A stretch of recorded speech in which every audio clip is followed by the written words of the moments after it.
안녕하세요. 화상관의 홍익표현수입니다. 이번 시간은 개인 파산 이해 사실상 마지막 시간입니다. 10번째입니다. 상속재산 파산 제도에 대해서 한번 복습하기로 하겠습니다. 이것도 이미 과거에 6장, 개인 파산 실무주 6장을 상속재산 파산 실무 책입니다. 이번에 이제 예전에는 없던 책인데, 이번 책부터 들어가서 판사님이 쓰신 논문도 있었지만, 교과서에 나온 내용만 잘 요약해서 봐도 거의 어려움이 없습니다. 다만 이건 이제 일반인들 상대로 강의를 하기 때문에 상속재산 파산의 어떤 개략적인 모습만, 이제 왜 상속재산이 필요하고 실무상, 민법상 어떤 상속제도에 대해서 기초적인 지식만 전달하는 걸 목적으로 하고 있습니다. 그래서 일단 기본 개념은 재산보다 채무가 많은 경우에 상속 포기를 해야죠. 단 상속 포기 시 후순위 상속에게 상속되어 빚이 대물림되는 현상이 나타나는데 사촌까지 상속될 수가 있습니다. 상당히 범위가 넓죠. 이 사촌까지 상속 포기를 해야지 진정한 상속 포기가 되는 겁니다. 간혹 손자가 있는 분들이 자기만 싹 하고 애들을 빼먹어요. 미성년자. 그럼 나중에 또 미성년자가 날아옵니다. 직계 비속이잖아요. 미성년자들도 1순위입니다. 그래서 상속 포기는 재산보다 채무가 많은 경우는 원칙적으로 상속 포기. 그 다음에 재산보다가 채무가 많은 경우에 한정승인을 하면, 왜 상속 포기를 하는 거 한정승인을 하냐? 한정승인하면 후대로 빚이 대물림되는 걸 차단하는 겁니다. 나중에 또 재산이 많은 것으로 밝혀지면 재산을 받을 여지도 있습니다. 이런 경우는 드물죠. 다만 망인이 재산 내지 사망으로 유족이 받는 재산 중 일부는 상속재산인지 유족이 받을 고유에 걸린지가 불명한 경우가 있으므로 주의해야 합니다.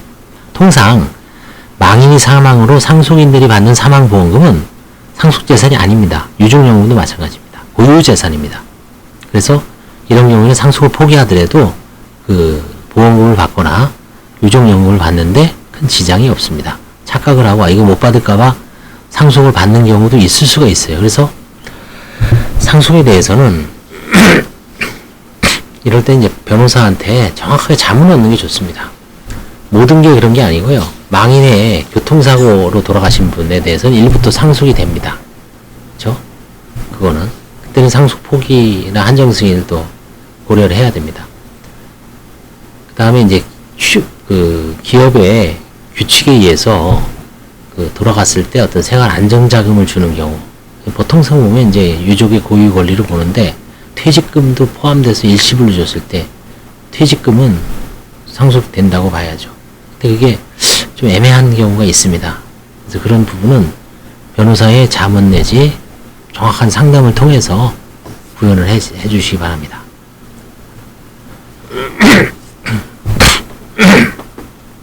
이런 빚 대물림 현상이 성년들은 이제 한정승이나 하든 상속 포기를 하든 별 문제가 없는데 미성년자 때 많이 일어나는 이유가 뭐냐면, 내가 배우자가 죽었어요.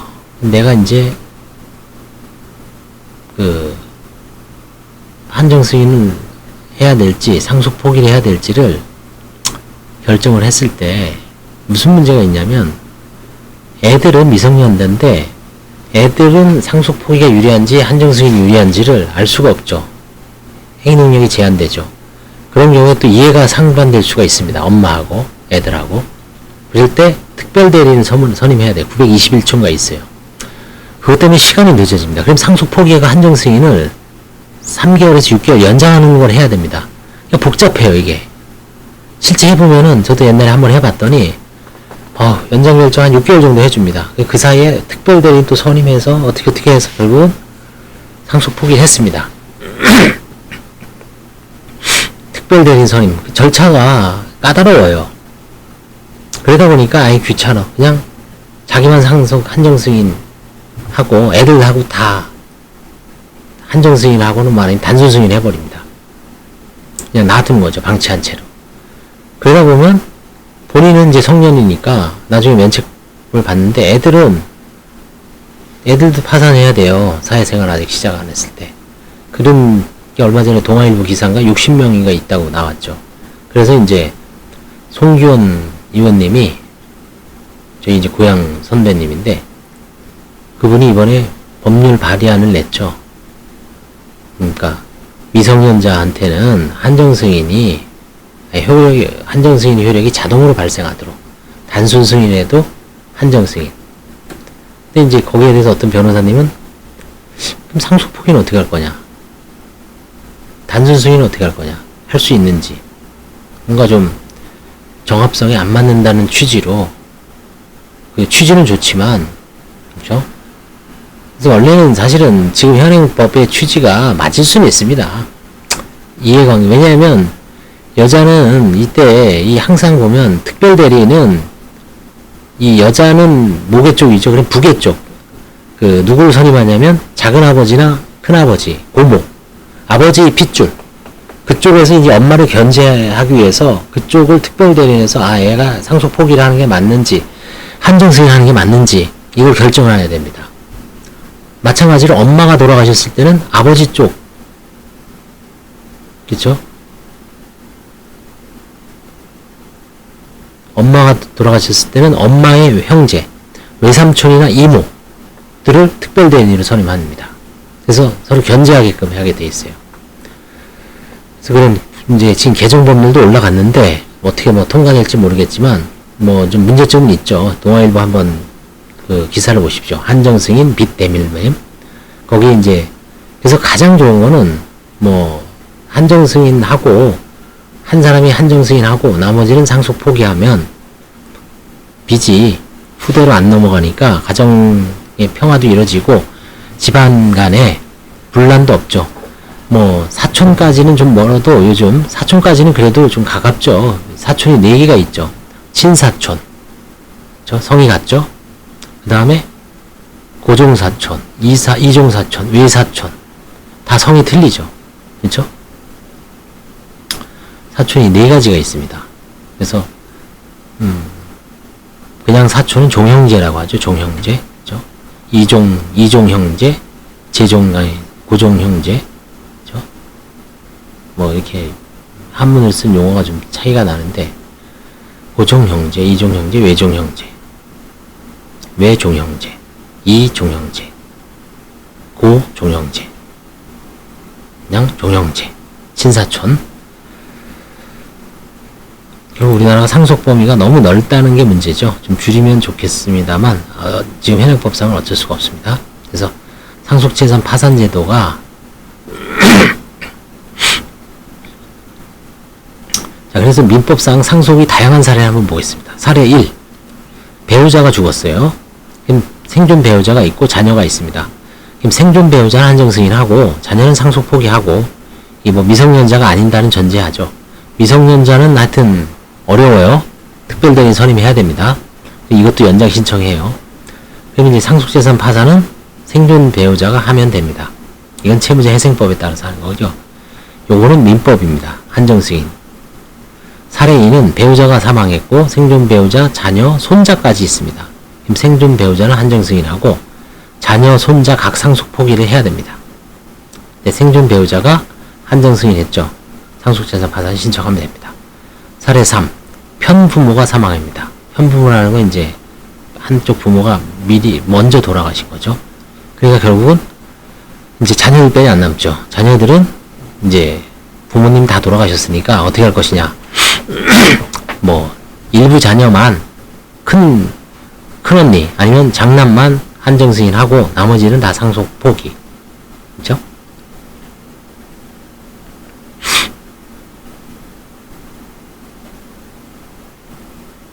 이때 일부 자녀일 때 여기 손자가 없지만 손자가 있으면 손자까지 다 포기해야 됩니다.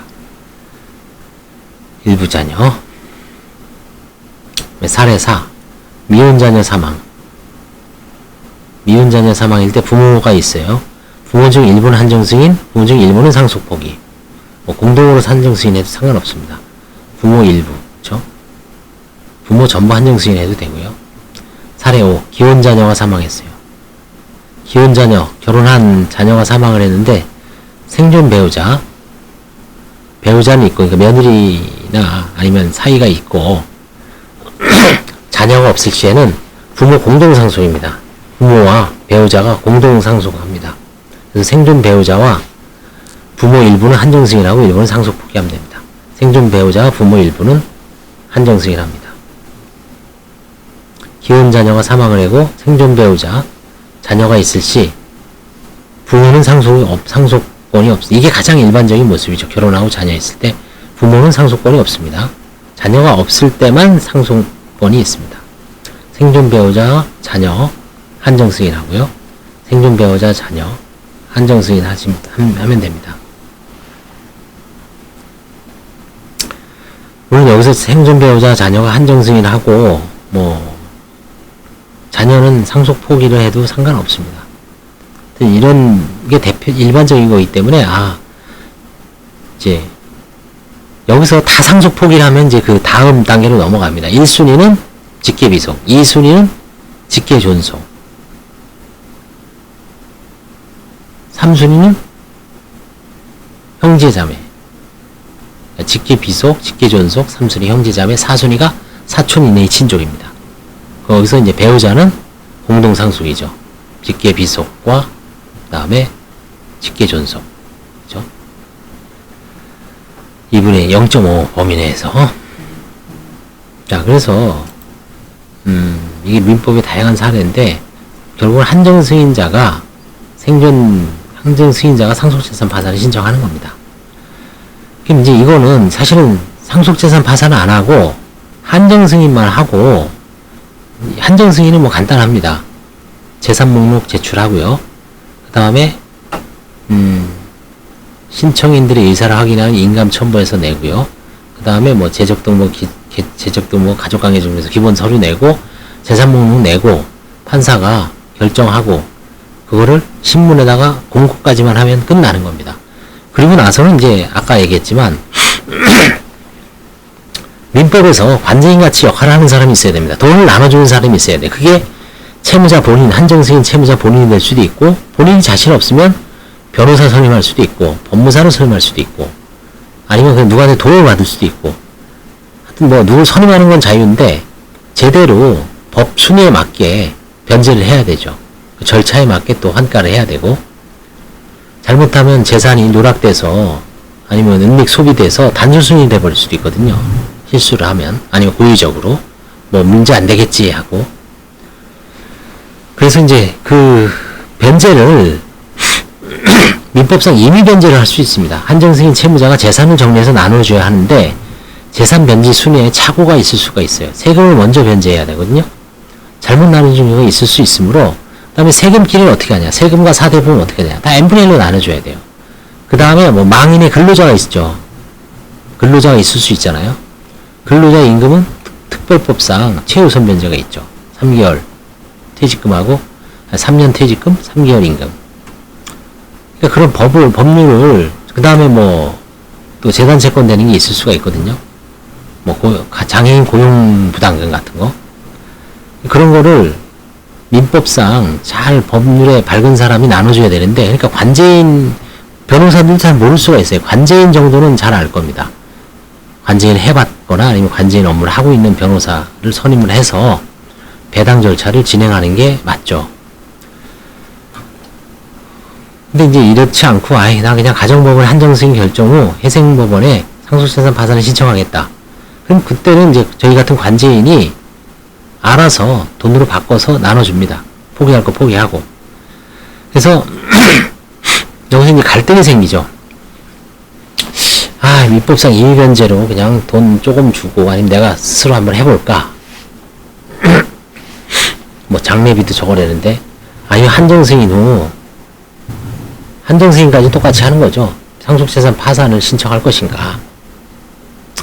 어떻게 할 거냐 이거야. 한정승인 후 그냥 민법상 변제를 하는 걸로 끝낼 것인가, 아니면 가정법원에다가, 회생법원에다가 상속재산 파산을 신청해서 관제인한테 맡길 것인가. 이게 이제 문제입니다.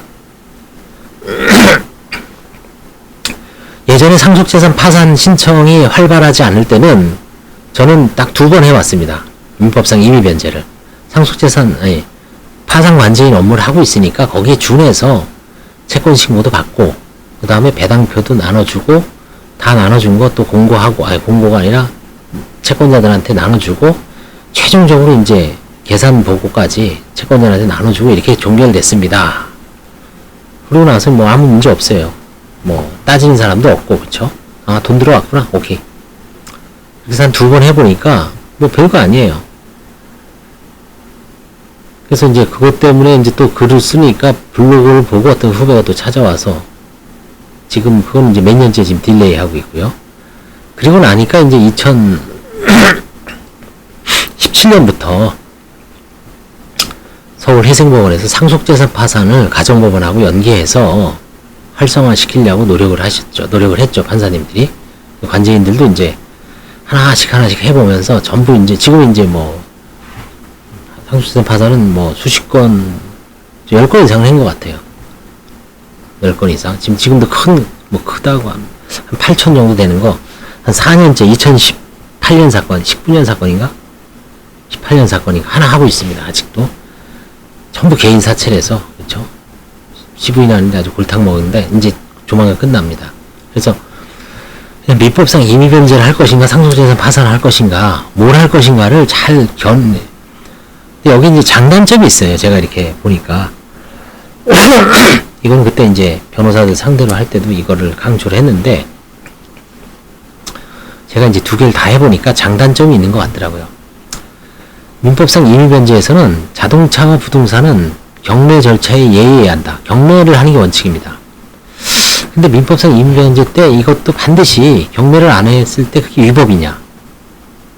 채권자가 이 일을 안 하면 넘어갈 수도 있다고 보여져요. 적정한 가격에, 그쵸?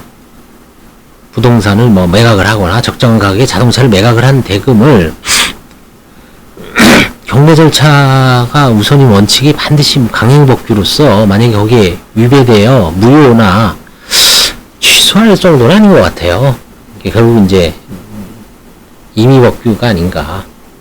효력 규정은 아니고, 그쵸? 아무튼 법은 그렇게 돼 있습니다. 그렇게 해석을 해보면 이제 뭐 경매 절차가 원칙이지만 임의 변제, 임의 매각도 가능하다라고 또 이제 해석을 해보면 차이는 없지만, 일단 공식적으로 상속재산 파산에서는 환가 방법에 정해짐이 없죠. 경매 절차, 경매를 해라. 오히려 상속재산 파산, 관제인이 하는 파산에서는 경매는 예외죠. 형식적 경매는 아주 최후의 수단입니다. 일단은 임의환가, 임의매각. 임의매각은 뭐냐면 대법원 사이트에다가 공고해서, 아니면 뭐 아는 사람을 통해서 수의 계약을 할 수도 있고요. 물론 투명하게 하기 위해서는 이제 공고 매각을 하겠지만, 아무튼 이렇게 법상은 이렇게 돼 있어요. 그래서 이제 고민하게 됩니다. 경매 절차를 원칙으로 하고 있습니다. 민법상 변제할 때는. 상속재산 파산에는 그런 제한이 없는 것 같습니다. 자, 그 다음 이제 또 어려운 게 뭐냐면, 민법상 이미 뭐 부동산을 나눠주는데, 아니면 자동차를 매각을 해야 되는데, 거기에 주저리 가압류나 압류, 뭐 딱지가 딱딱 붙고, 부동산에는 뭐 압류, 세금 압류도 붙고, 가압류도 있고, 그쵸? 막 난삽하게 돼 있을 때, 민법상 임의변제할 때는 가압류 채권자의 협조를 받지 못할 경우에 이를 제거하는 게 어려울 수가 있습니다. 외관 제거라 그러는데, 외관 제거가 만만치가 않습니다. 특히 가처분 같은 경우는 뭐 상속재산 일반 파산 절차에서도 가처분은 제가 해보니까 한 6개월 이상, 1년 이상 걸렸습니다. 지금 아직 고생하고 있어요. 근데 이제 가압류 같은 경우는 쉽죠. 관제인이 법 384조의 가압류 실효조항에 의하여 외관 제거가 가능합니다. 이게 384조 아니면 348조인데 하여튼, 네, 384조겠죠. 외관 제거 가능합니다. 얼마든지 권한도 있고 법원에서 잘 해줍니다. 관제인이 선임증하고 선고 결정문을 딱 해서 이 가압류는 집행해제해 주십시오. 왜? 매각을 해야 됩니다. 오케이, 알았어. 판사님이 도장 꽉 찍어줍니다. 가처분에는 하기 쉬워요. 근데 민법상 임의변제에서는 안 해봤지만, 가압류가 없는 사건이야 뭐 별로 어려움은 없어요. 근데 가압류가 돼 있는 사건을 뭐가 뭔데, 근데 이런 상은 한정승인 임의변제자이기 때문에 그 사람이 권한이 있다고 봐야 돼요. 근데 법원에서는 이 사람이 이거 그냥 가압류 해제한 다음에 그냥 닦았으면은 어떻게 해야 됩니까? 상속재산 파산에서 관제인이 선관주 의무가 있죠. 책임질 소재가 명확하고 법원의 허가를 받죠. 근데 민법상 임의변제는 내가 그냥 임의대로 하는 거거든요. 편의상. 법원의 허가도 안 받고 그냥 내가 알아서 그러면 자율주행하는 거예요. 자율적으로 하는 겁니다. 관제인이나 법원의 통제도 안 받고 채권자한테 통보만 하는 겁니다. 나 이렇게 해서 변제하고 배당을 하는데 당신들 이거 받으십시오. 님들 채권자님들 이거 받으십시오. 그래? 뭐 잘못된 거 없나? 뭐 이런 거 검증할 방법도 없죠. 그러니까 채권자는 감히 이거 안 풀어줘. 응? 너 알아서 해 그냥. 계기면은 황당해지는 겁니다. 가압류를 협조를 받지 못한 경우 이를 제거하는 게 어렵습니다. 이런 문제가 있고요. 두 가지. 그 다음에 돌아가신 분, 피상속이라고 그랬죠. 망인. 돌아가신 분이 생전에 편파행위를 했을 수가 있죠. 근데 민법상 임의변제에서는 채권자가 이걸 문제 삼거나 불가능합니다. 발견해내기가. 뭘 알아야죠. 그쵸? 근데 상속재산 파산에서는 관제인이 다 조사를 해줘.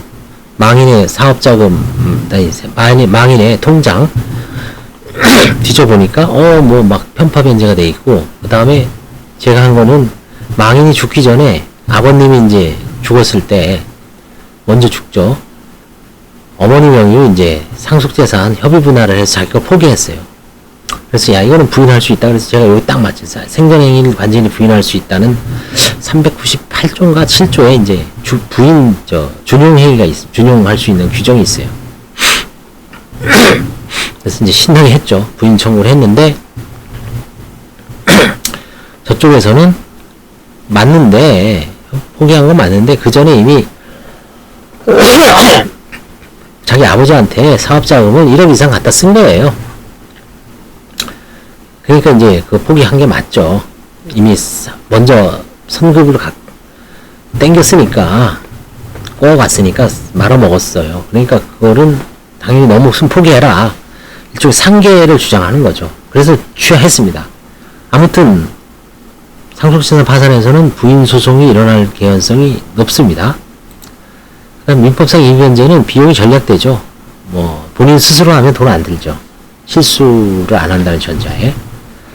근데 상속재산 파산은 변호사를 뭐 이론적으로는 신청인을 보수를 줘야 되죠. 뭐 얼마를 줄지 모르지만 뭐 100을 주든 200을 주든 300을 주든 사건의 난이도에 따라 틀립니다. 신청인 보수 및 그 다음에 관제인 비용도 예납하라고 나오죠. 상속재산 파산은 뭐 30만 원 정도를 예납하는 것 같더라고요. 왜냐면 환가재산이 있으면 거기서 보수가 발생하기 때문에 뭐 판사님도 이렇게 무리하게 많이 안 하는 것 같습니다. 다만 이제 개인 채권자가 많을 때는 좀 100만 원까지 할 수도 있는 것 같아요. 아니면 절차가 아주 채권자가 너무 많거나 이럴 때. 자, 그 다음에 이제 장단점이라 그랬잖아요. 이건 이제 단점은 민법상 임의변제는 절차 실수 시 두려움이 있죠. 이거 잘못했을 때 좀 찝찝하죠. 잘못 처리 시 단순 승인 가능성이 있습니다. 근데 상속재산 파산은 관제인이 하는 거죠. 관제인이 선관주 의무가 있습니다. 실수를 해서 관제인이 만약에 뭐 상속재산 파산 채권자들한테 잘못하면은 관제인이 독박 쓰는 겁니다. 그래서 관제인이 결국은 부담을 갖고 해야죠. 사실상 면책입니다. 채무자는 뭐 내가 한 게 아니라 관제인이 다 했는데 뒤로 숨을 수가 있죠. 근데 민법상 임의변제는 숨을 데가 없어요. 그냥 본인이 다 독박입니다. 그런 면에서는 결국은 그런 거예요. 좀 한가가 많고 부동산 한가가 많고 자동차나 이런 정리할 재산이 많으면 보증금 아니면 상속재산 정리할 게 많으면 상속재산 파산으로 가고요. 정리할 게 거의 없다. 뭐 예금 한 몇십만 원 남아 있고 그 다음에 뭐 부동산도 없고 임차보증금도 뭐 한 1,000만 원 있다. 그럴 때는 민법상 임의변제도 가능해요. 그 다음에 한정승인 상속인은 상속재산 취득 시 공통점이 뭐냐면 취득록세를 부담합니다. 그래서 상속재산 매각대금에서 우선 변제해주지 않습니다. 이거는 그냥 고유의 세금입니다. 고유의 채무입니다. 고유 재산은 들어봤어도 고유의 채무는 처음 들어보죠. 뭐 상속 채무가 아니는 얘기죠. 그래서 재산 가액이 수억 원, 수십억 원이라면 세금만 수천만 원, 수억 원 발생할 가능성도 있습니다. 이럴 때 이제 자포자기성 상속 포기 만연 가능성도 있고요. 대법원 판례상 그런 문제가 있습니다. 이건 대법원 판례에 의해서 인정되는 겁니다. 결론적으로 부동산 가액이 고액이면 취등록세를 부담해야 한다는 점을 충분히 설명하고 변호사가 고지해 줘야 돼요. 그러니까 한정승인은 만만히 볼 게 아닙니다. 빚만 진짜 많으면 몰라도 빚 많아도 부동산이 있으면 어떻게 할 것인가, 이거 포기할 것인가, 이거 그냥 취등록세 부담 안 되는데 취등록세 얼마 나오는지 뭐 다 세무사 내지 변호사하고 아니면 법무사 내도 등기비용 얼마 나오고 취등록세 얼마 나오는 거를 다 견적을 뽑아줍니다.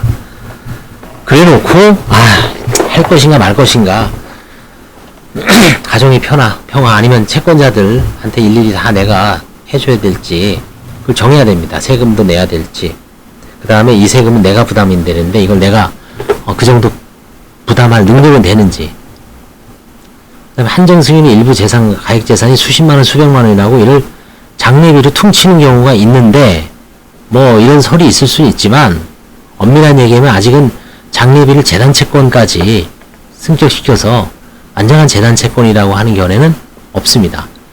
뭐 파산 선고 이후에 발생하는 거는 재단채권, 파산 선고 전에 발생한 거는 재단채권이 아니다. 근데 대부분 파산 선고 전에 돌아가시고 나서 돈 많이 들어가죠. 장례 치러야죠. 그 다음에 뭐 화장도 해야죠. 화장터. 그 다음에 뭐 묘지도 마련해야죠.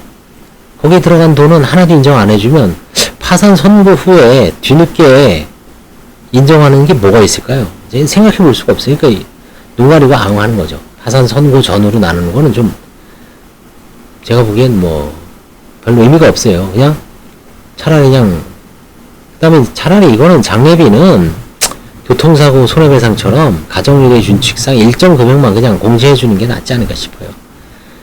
옛날에는 뭐 우리 손해배상 20년 전에 할 땐 150인가 그랬는데 지금은 500인가 인정해 주는 것 같아요. 물가가 많이 올랐으니까. 우리 여기서도 마찬가지로 하면서 500은 들어가죠. 그쵸? 500 적게 들어가면 500 밑으로 들어가는 사람도 있겠지만 대부분 500 들어가고 1000 들어가도 500. 아니면 어느 정도 증명하면 뭐 좀 1000까지 인정해 주는지 그걸 이제 공식화해 갖고, 그다음에 여기다가 이제 지금 생각나는데 상속재산 파산에서 압류 금지 면제재산 적용되는지 여부가 있습니다. 돌아가신 분이 600만원 월세 살았어요. 그 다음에 보니까 예금이 30만원 있어. 그럼 이론적으로는 630을 빼서 채권자한테 배당해야 되는데 그 630을 빼려고 하니까 거기에 같이 사는 사람이 있어요. 예를 들어서 그때 그래서 같이 사는 사람의 어떤 생활의 안정을 위해서 이거를 면제를 해줘야 되는지, 그렇죠? 아니면 압류가 금지되는 건지. 압류 금지라고 하면은 제가 보기에는 압류 금지는 너무 포괄적이죠. 5천만원, 4,300, 2,300, 2,000. 그 다음에 보험은 150까지, 예금은 185까지, 생계비는 185까지. 그래서 보증금이 너무 압류 금지면, 근데 남은 사람들 같은 생계도 생겨야 되기 때문에 압류 금지는 자동으로 하는 것보다는 면제재산을 통해서 케이스 바이 케이스 하는 게 낫지 않을까 싶어요. 그렇죠? 지금 박문규 변호사님이 대법원에 올라가 있는 사건이 있습니다. 그거에서 상속재산 파산에서 압류 금지 및 면제재산 결정이 적용될 수 있을까?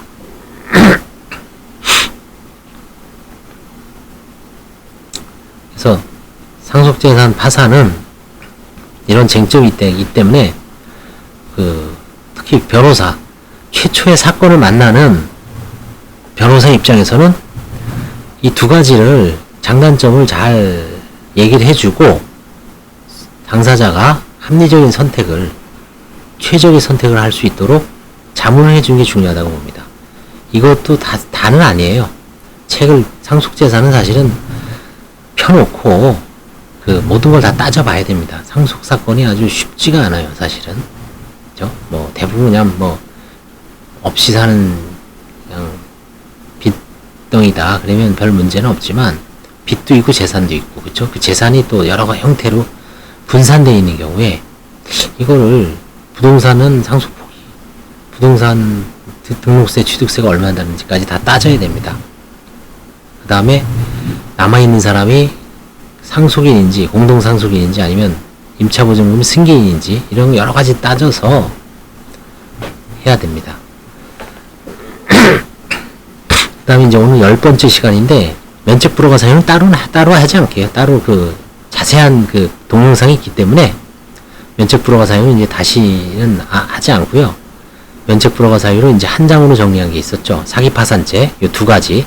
파산재단에 속하는 재산의 은닉 손괴 또는 불이익 처분. 그 다음에 파산재단의 부담을 허위로 증가시키는 행위. 이게 이제 대표적인 게 경매에 임박해서 가장 임차인 드리는 행위죠. 그 다음에 허위로 근저당 설정하는 거, 짜고 치는 거죠. 그 다음에 이제 1번은 뭐 여러 유형이 있다 그랬죠. 재산의 은닉 손괴 불이익, 절대적인 불이익 처분이다. 은닉 손괴는 호용을 해야 하는 거죠. 물리적으로 발견을 불가능하게 하는 거. 법적으로는 이제 다른 사람한테 막 뭐 변제, 대물 변제 막 넘기는 거죠. 그거 생략하고, 과태파산죄는 두 가지가 이제 중요하다 그랬어요. 신용거래 구입상품이 현저한 불이익 조건 처분, 이거 패대기라 그랬습니다. 신용으로, 카드로 물건을 사자마자 바로 현금화하는 겁니다. 패대기. 깡하고는 틀려요. 깡하고 구분해야 됩니다. 그 다음에 두 번째가 파산의 원인이 있음을 알면서 한 비본지 행위입니다. 세 가지만 기억하세요. 기한전 변제, 그 다음에 의무 없는 뭐 배우자의 빚을 대신 갚아주는 경우, 그 다음에 의무가 없음, 약정이 없는데도 근저당이나 질권, 우선권을 설정해주는 행위. 이 세 가지입니다. 파산의 원인이 있음을 알면서 한 비본지 행위, 비본지 행위를 과태파산죄로 처벌도 하고요. 형사 처벌도 하고 면책불허가 사유입니다. 이 두 가지 사유가. 그래서 사기파산죄 더블이죠. 과태파산죄 절반입니다. 그 다음에 이제 이 구인불응 뇌물 넘어가고요. 설명의무 위반 많이 나왔죠. 판례 다시 한번 유심히 복습을 해서 내 사안은 어떤가, 아니면 주변에 상담하는 사람은 어떤가. 그 다음에 나머지는 5개는 비범죄 면책불허가 사유입니다. 형사처벌 조항이 없습니다. 이거는 파산 신청 1년 전에 파산 원인 사실을 속이거나 감추고 한 신용거래 행위입니다. 이거는 1년 내 거만 해당됩니다. 이게 여기에 이제 대표적인 게 카드깡도 여기에 해당됩니다. 카드깡, 그 다음에 뭐 마이너스 대출, 그 다음에 카드 이제 막 쓰는 거죠. 이거 여기에 해당됩니다. 다. 웬만하면 여기에 해당되죠. 대출 받는 거, 신용 대출 받는 거, 그쵸? 그 다음에 뭐 카드깡 다 여기에 해당됩니다. 그래서 카드깡은 1년 이내에 카드깡만 면책불허가에 해당됩니다. 2, 3년 전에 한 카드깡을 갖고 다른 사유가 아닌 한 면책불허가 사유로 심기가 어렵습니다. 그 다음에 이제 뭐냐면 재산 목록, 허위의 채권자 목록 제출 또는 재산 상태가 허위 진술. 이것도 되게 사례가 많았다 그랬죠. 이것도 잘 보셔야 됩니다. 그 다음에 이 세 가지는 별로 안 일어납니다. 일정 기간 내에 면책받은 사실, 이 법에서 정한 채무자의 의무 위반, 한 세 가지 된다 그랬죠. 판사의 명령에 불응하는 경우, 그 다음에 관제인하고 의논하지 않고 재산을 처분하는 행위. 법에서는 파산재단의 관리처분권은 누구한테 있다 그랬어요? 관제인한테 있는데 이걸 무시하고 지 멋대로 그냥 자유재산이 아닌 파산재단의 재산을 처분하면 그거는 뭐 다른 거에 해당될 수도 있어요. 이런 뭐 불이익처분이라고 해서 사기파산죄를 넣을 수도 있습니다. 그 다음에 과다한 낭비, 도박, 기타 사행행위, 뭐 비트코인, 요즘 비트코인도 여기 해당될 수 있습니다. 엄청난 도박이죠 사실. 그 다음에 과도한 증권 투자, 선물, 옵션, 그죠? 그 다음에 뭐, 과도한 레버지를 이용해서 막 투자 무모하게 하는 거죠. 비트코인도 10배 하다가 망한 사람 있죠. 그 다음에 이제 강원랜드, 정성 카지노, 그쵸? 그 다음에 이제 스포츠 토토 많이 합니다. 그 다음에 구글 플레이, 게임 같은 것도 그냥 뭐 우리가 몇만원, 이게 아니라 한 달에 막 100만원, 뭐 200만원을 결제해서 뭐 5천만원을 결제한 사람 봤어요. 그때 재량 면책을 해줬는데, 다른 좀 한가를 해서. 이런 경우에는 이제 재량 면책, 그래서 이제 도박이 문제가 되는 사람들은 찝찝하니까 이제 개인회생으로 많이 갑니다. 왜? 개인회생은 이건 면책 불허가 사유가 없으니까 대리인들도 약간 겁을 주면 이런 사람들은 다 넘어올 것 같아요. 야, 이거 당신 564조 제1항 제6호 이거 개인회생으로 먼저 해보자. 그래서 어느 정도 한번 노력하는 모습을 보이고 증인 안 되면 나중에 한번 파산 가자. 딱 모양 좋죠. 그럼 사건도 2개 선임하고, 그쵸? 뭐 일부러 그러겠습니다만은 그런 개연성도 있습니다. 이상하게 그게 공식화된 것 같아요. 근데 왜냐면 이런 낭비나 이런 쪽으로 왔을 때 이게 좀 시간이 오래전이고 아주 최근 게 아니면 재량 면책을 많이 해주는 거거든요. 요걸로만 해서 너 죽여보자 해갖고 갱생은 들어왔는데 당신 낭비했으니까 면책 불허가 이런 건 없어요. 재산 다른 거하고 겹치면 몰라도, 그쵸? 그래서 총 10가지 사유가 있다는 거를 잘 알아두시고 이번엔 이제 복습만 했습니다. 그래서 여기 이제 구체적 사례 있죠, 여기. 그쵸? 이 칸이 많이 보이는 거는 열심히 하라고 제가 일부러 이렇게 해놨습니다. 그쵸? 별거 없죠, 이거. 넘어가고요. 신용거래 이것도 별거 없잖아요. 이거 여기서 그냥 카드 깡. 그죠? 카드 깡 하나만 알아보자. 그죠? 카드 깡 하나만 알아두고 있으면 되고요. 그 다음에 이거 카드 깡이 아니라 패대기라 그랬죠. 패대기. 신용거래. 그 다음에 이 비본지행 이 3가지 알아두시고 이건 다 필요 없고요. 그 다음에 설명의무 위반죄 엄청 많죠. 파산에 필요한 설명이다. 어떤 설명이냐, 그죠? 아주 구체적으로 다 나와 있습니다. 그 다음에 이제 비범죄는 파산 원인 사실을 속이거나 감추고 한 신용거래 행위. 못하네요. 그 다음에 허위 채권자 목록 제출, 재산 상태가나 허위 진술. 그 다음에 나머지 3개. 그 다음에 이제 재량 면책, 재량 면책 쭉 한번 보십시오. 그래서 이게 이제